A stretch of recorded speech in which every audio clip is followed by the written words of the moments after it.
Hello everybody and welcome to the first episode of Analysing Anfield Extra-Time. You probably watched this or you probably listened to it before and you know all about Analysing Anfield, and we've been talking a little bit about doing something a little bit special, Josh, for our YouTube followers on the Blood Red channel. And what this will be, a little bit like the podcast, but it'll also just be a little bit shorter, a lot shorter to be fair, and also just a little bit different, just looking at a one issue around Liverpool Football Club. And the big thing is that you, the viewer, gets to decide what we talk about every week.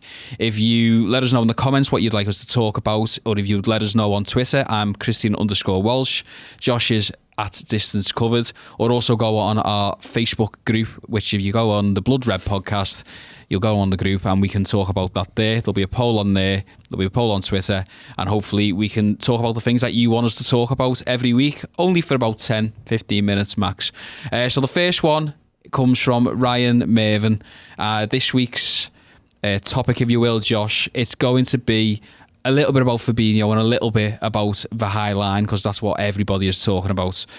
Ryan says, last season, Fabinho was known for winning one-on-one tackles and winning possession high up the pitch, but that doesn't seem to be happening this season. Teams appear to be playing through him and around him much more easily. He doesn't appear to be winning as many tackles, and while the team is clearly playing a lot higher this season, Fabinho isn't. I'm wondering why this is. Southampton created 10 shots against us. I know the team were tired, and I wouldn't think of anything of it normally, but this is becoming a worrying trend. So we'll talk a little bit about Fabinho, because I think you've got some very honest thoughts about that, as in not many, because it's only a 2-game sample size. What can you really say in terms of the Premier League? And we'll also talk about the high line and how that really reflects upon Liverpool. So first of all, Josh, is there anything to worry about with Fabinho? Is there actually anything to talk about with Fabinho in the first place? For me, I don't think so, no. I can understand why he's thinking that, because we are getting played through, but it's not solely the defensive midfielder's role to prevent that from happening. It's a system thing, it's a team thing.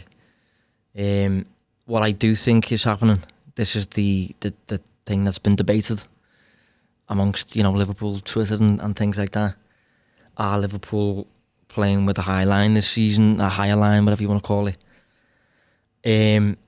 My view on it is, I do think we've tweaked our defence to essentially defend slightly differently in certain moments, as a means of using VAR to our advantage and giving the European champions something more to work on, basically. And I think it involves, it's really difficult to show evidence of it, even using numbers and data and things like that, because on certain data points like average positions and where we won aerial duels and where duels are happening on the pitch, well, they should generally stay quite the same, because for the most part we are defending with roughly the same line. It's just, I think, in certain moments whereby last season would drop off and would retreat a little bit, this season I'm seeing us instead either hold the line or even step a little bit higher up to catch an opposing player offside as a pass is about to be made.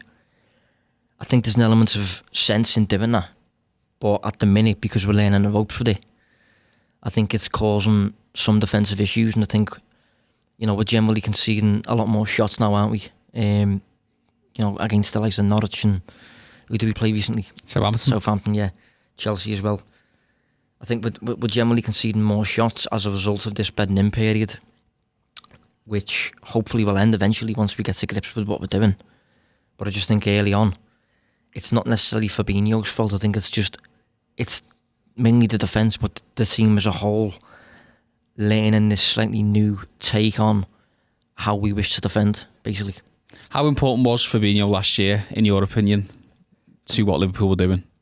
Yeah, Fabinho was crucial for me last year. Fabinho was, for me, the closest thing to a midfield general that we've got in terms of being responsible for sustaining pressure on the opposing team. So, in a lot of matches, specifically against inferior teams who were going to focus on counter-attacking against us, he was really good at, whenever they tried to break out of their final third, the area in which we're attacking in, he was really good at putting out fires immediately, just putting his foot right in there, being well positioned, regaining the ball, and then allowing us to just start another wave of attack kind of thing. So yeah, he was. I think I wrote a piece on it, Liverpool's fireman or something I called it. I don't even remember. Good headline by me, that I reckon. Yeah. But yeah, he's that player for me. He's that kind of like. I think Linda's referenced him as a lighthouse, and I think that was a really good analogy to use. Just because with the ball, compared to the likes of maybe Henderson, certain other players, Ox maybe, Naby Keita even, I think Fabinho's a bit more just assured and a bit of a better decision maker, a bit more cool-headed, composed under pressure and things like that. And obviously without the ball, he manages to regain the ball quite a lot, like regain possession, preventing opposing counter-attacks before they materialise. So he's that kind of player for me. We just haven't had that many matches yet whereby we've had that kind of game. Maybe against Norwich, I missed something. I'm not sure, but I just think I haven't overly picked him out as a weak link or underperformer or anything like that. Yeah. I think maybe with Fabinho, I think it might have been. I can't remember which goal. It just felt like there was certainly a goal where I think it was maybe when Pulisic breaks forward, and it felt like he was just that yard, maybe half a yard off it than what he was. Last season, it felt like, especially the Barcelona game, he was incredible. But it just felt like he was, whereas he would be normally in front of Pulisic, he was actually a yard or two behind, and then Pulisic basically squares it to Giroud, who opens the scoring. So what we'll, talk about the high line there, Josh, and this isn't necessarily Fabinho related, but just in general. How does the midfield, the number 6 and the midfield, how will their functions potentially change if this high line continues? Well, if you're playing a high line, then, obviously the idea is to then put pressure on any opposing players wishing to exploit that. So if you're playing a high line, there's going to be excessive space behind your defence. So that's quite easy to find really with a pass, unless you're put under pressure, unless you haven't got enough time to get your head up and recognise that there's certain players that you can find in vacated areas. So if you're in the midfield and your team's playing a super high line or a higher line than usual, or trying to play an offside trap or whatever it may be, you have to put pressure on the opposing team, whoever's in possession of the ball, just so that they can't get their head up. It's kind of as simple as that, really. Just to prevent your high line being majorly exploited. One thing I've found a little bit, I don't know if it's intentional or whatever, but one thing I found a little bit weird is we seem to have done the whole stepping up thing rather than retreating, even when opposing players have been unpressurised. And I think that's very risky, because a player playing a pass, through ball, whatever it may be, completely unattended, is going to play it a lot better and a lot more accurately than if he's got two men closing him down or whatever. So it's something we need to get right. It's something we need to, as I say, it will take time to get ingrained into our game in terms of just doing it naturally and, not suffering at all from it. But I think at the minute, it's baby steps kind of thing, whereby we will make a few mistakes. We're not getting punished that much for it yet.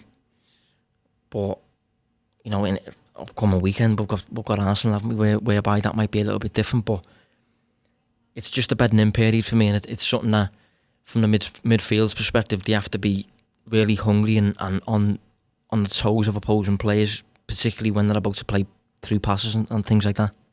Is it also a bit of adjustment for supporters as well, because you are used to seeing, let's say, someone like Fabinho absolutely rampaging and doing his job, but if the whole team around him is changing their shape and their philosophy, then it might take a while to sort of readjust and realign your expectations for what you can expect from a player like Fabinho. Yeah, well, I mean, it's credit to Liverpool for being so good for the past 18 months, maybe, that we feel so threatened at the minute, because we're not used to seeing teams break through us. But they are. We do look a little bit more open than usual, and I think that's just because we're struggling to balance the whole when to drop, when to stay high, to doing it in unison and things like this. I think we've just got a bit of a teething in period where we're getting things wrong, and as a result, I think we conceded 11 shots against Norwich.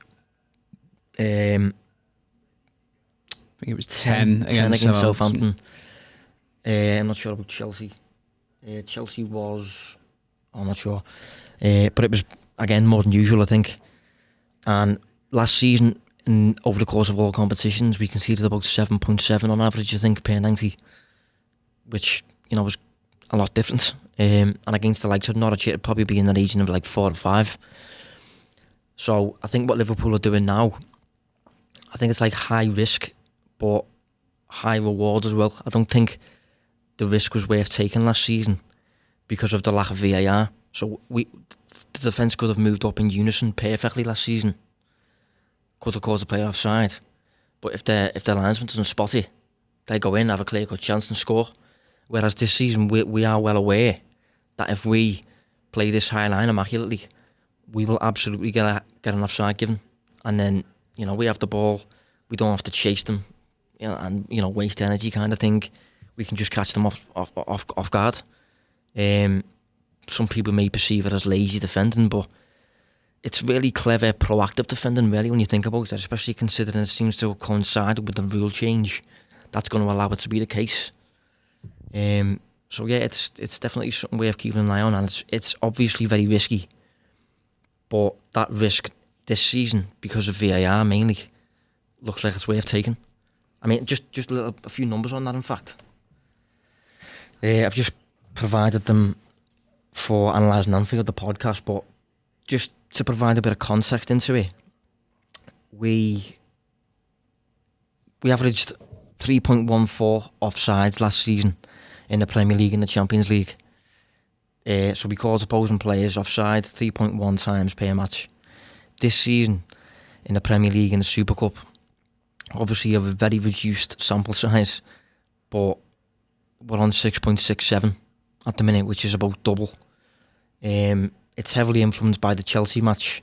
We called Chelsea offside 9 times in 90 minutes in the Super Cup final, which is a figure that we didn't meet. We didn't reach last season. Last season, our highest in one match was 7 against Burnley, Arsenal and Napoli.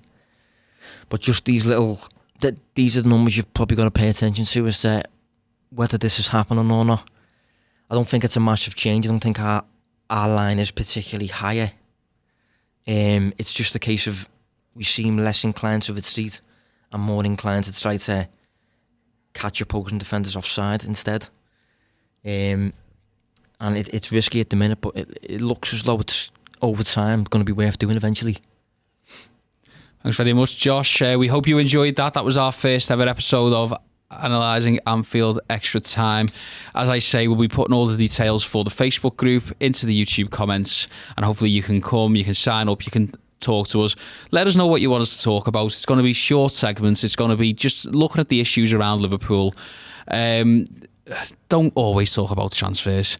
As much as we like to talk about recruitments and as much as we like to talk about transfers, and we will do that, it just feels like we can't talk about transfers every week. So if you spot something that you see on the pitch that you feel like is interesting, fire over a suggestion. We'll put a poll up and then you can all vote.